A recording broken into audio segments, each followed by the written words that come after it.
Hi everyone, welcome to Take a Jill Pill. There is nothing better than a handmade gift. And with Valentine's Day coming up, the gift that's on my mind is chocolate. But if I'm honest, chocolate is always on my mind. You may or may not know this about me, but I'm somewhat of a novice chocolate sculptor. I've made one sculpture on my own and assisted with two others. So I know a few things about chocolate, but my skill level is nowhere near where I would like it to be. Today, I'm going to show you how I make heart-shaped chocolates filled with a caramel white chocolate ganache. So yummy. First, we'll make the ganache, and then I'll demonstrate a basic method for tempering chocolate. These chocolates make the perfect gift, especially for Valentine's Day. So let's get into it. First off, here are all of the supplies that you'll need.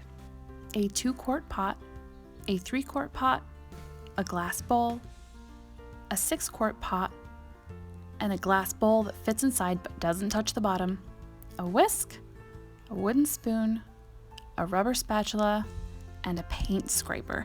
You can use a flat knife if you'd like, but I'm going to use the scraper. Any digital thermometer, plastic wrap, parchment paper, and a piping bag. You can put a tip in it if you'd like, but it's not necessary. And the last thing is a polycarbonate mold. It doesn't have to be hearts, it can be any shape you want. That's all you need. Now that you've got all of your supplies gathered, we can start the ganache. What is a ganache anyway? Essentially, a ganache is hot cream poured over chopped up chocolate and stirred together. Now you can change the ratio of cream to chocolate if you want a runnier ganache or a thicker ganache, just depending on what you want to use it for. But that kind of ganache is boring. So today we're gonna make a caramel ganache, which is a little bit fancier, but just as easy. I've tried making caramel the traditional way, and it's tough. It usually burns when I'm trying to make it. And one time, it half burned. Seriously, half of the pot was burned, and the other half wasn't even brown yet. It was weird, but this caramel is easy, I promise. Side note, do you say caramel or caramel? Let me know in the comments. I'm curious. To make this delectable caramel ganache, you will need 7 ounces of heavy cream, 0.7 ounces of corn syrup. You can't really see it in the bowl, but it's in there. 4.4 ounces of sugar, 5.6 ounces minus 1 of white chocolate chips, and 1.8 ounces of salted butter. Pour the cream into the 2-quart pot.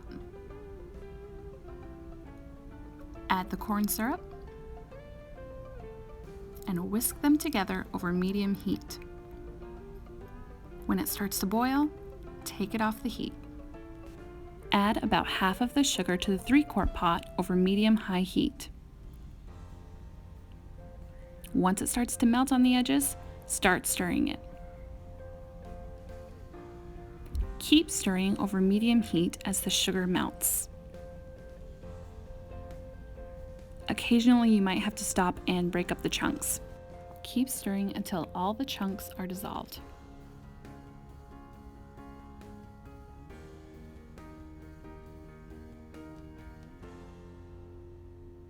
Add the rest of the sugar and stir until it's no longer opaque and it's a dark amber color.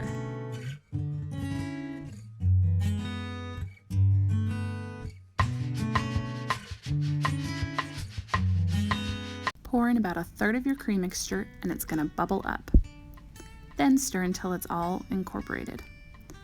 Add the rest of the cream and keep stirring until it's mixed in.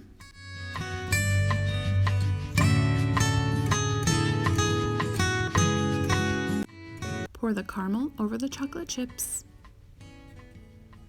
and stir to combine. The heat from the caramel will melt the chocolate.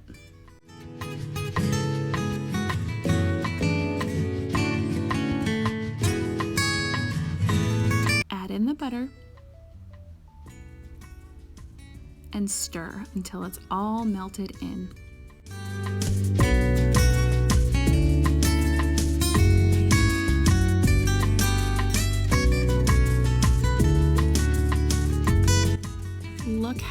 gorgeous this is. Cover it in plastic wrap and put it in the fridge. While our ganache cools down in the fridge, we are going to go ahead and start tempering our chocolate. Don't get scared, don't get scared. You can do this. So what does tempering chocolate even mean? And why do we have to do it? Unless it's tempered correctly. Chocolate at room temperature is actually dull and kind of sticky. When you temper your chocolate, it ends up nice and shiny, and it snaps when you break into it. To temper chocolate, you melt it until it gets to a certain temperature, and then cool it down till it gets to a certain temperature. One way to cool the chocolate down is by using the tabling method, which I've done a lot of.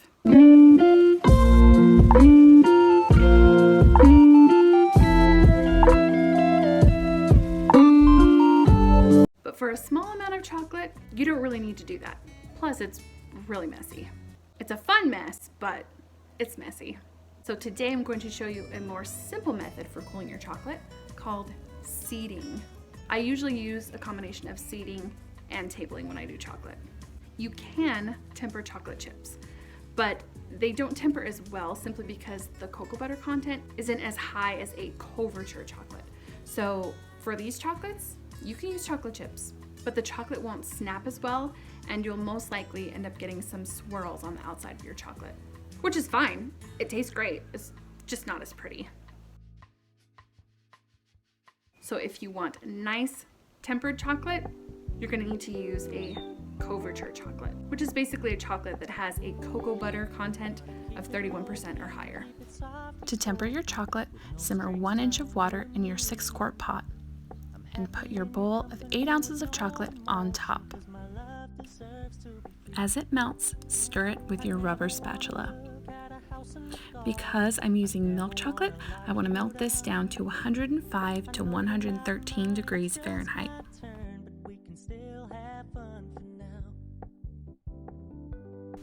Keep a close eye on the temperature.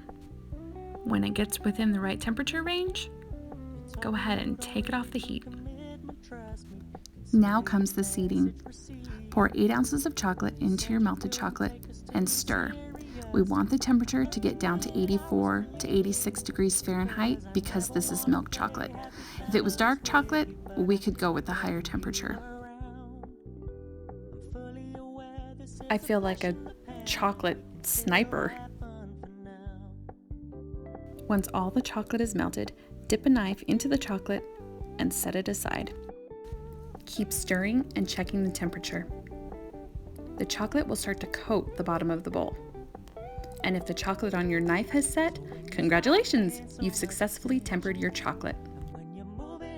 Once your chocolate is at the right temperature, it's time to start pouring.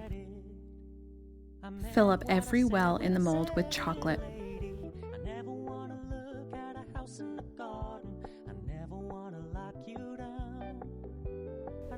Give it a tap to release air bubbles and flip it over upside down over the bowl. I like to tap it with the butt end of my paint scraper too. While it's still upside down, scrape it clean. After the chocolates have set up in the fridge, we can start filling them with our ganache.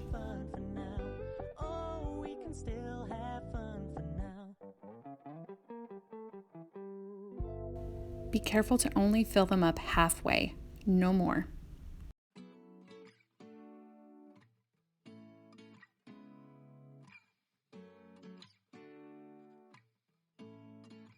Pour more chocolate over the top.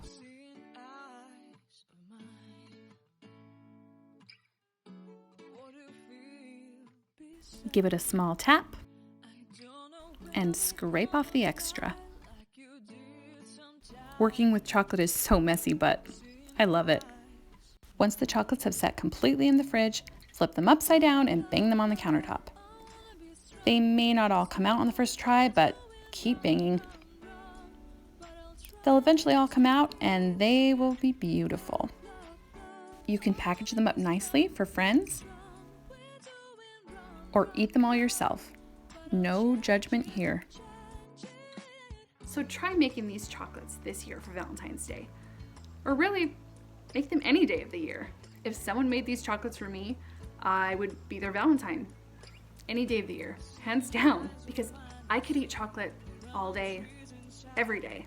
In fact, I'm gonna go eat some right now. Happy Valentine's Day, and take it easy.